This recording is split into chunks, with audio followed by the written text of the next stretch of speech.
Assalamualaikum warahmatullahi wabarakatuh. Nyo bak bengohnyo katanya merumpok lom bak makam Abu Syah Kuala.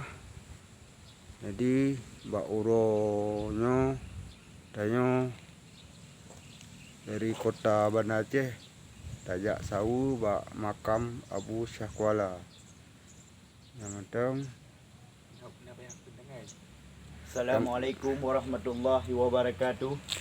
Saudara-saudara lu sebangsa dan seperjuangan, insya-Allah uronyo kamu berada di tempat makam Syekh Abdul Rauf bin Al-Fansuri.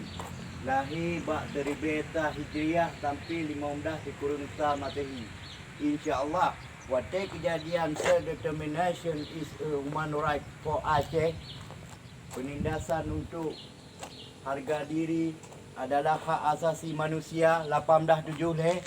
Tak bayangkan waktu kalau kedatangan Holanda unanggo Aceh, hukum Aceh insya-Allah lagi menumat lagi geme bak ditulisnya batecun insya-Allah lagi lagak lagi yang kana. Waktu Holanda ajak kena akidah bangsa agama ditindas dan bencana mandum dunia terjadi perandakan.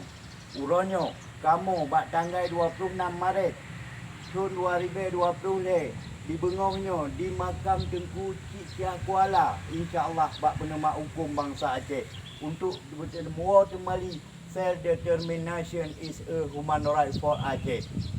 Dihimbau bagi rakan-rakan yang nak sebangsa dan setanah seperjuangan bangsa untuk yang meninggal untuk Aceh merdeka, yang bahawa dengan hukumnya kita punya taro yang bahawa Aceh super power bakon ditindas oleh Belanda, insya-Allah nyo ke yang dia hadapi. Maklumat peperangan nyo bak tanggal 26 Maret tahun 2020. Kalake self determination is a human right for Aceh. Berbagah-bagah diselesaikan oleh Belanda karena hanya sesuai dengan hukum yang nak ditulis di Aceh. Insya-Allah bersaban-saban uronyo untuk tak pergi aksi demo yang bahawa penuntutan terhadap Belanda yang akan ditindas bangsa Aceh. Sekian wabillahi taufiq wal hidayah. Wassalamualaikum warahmatullahi wabarakatuh.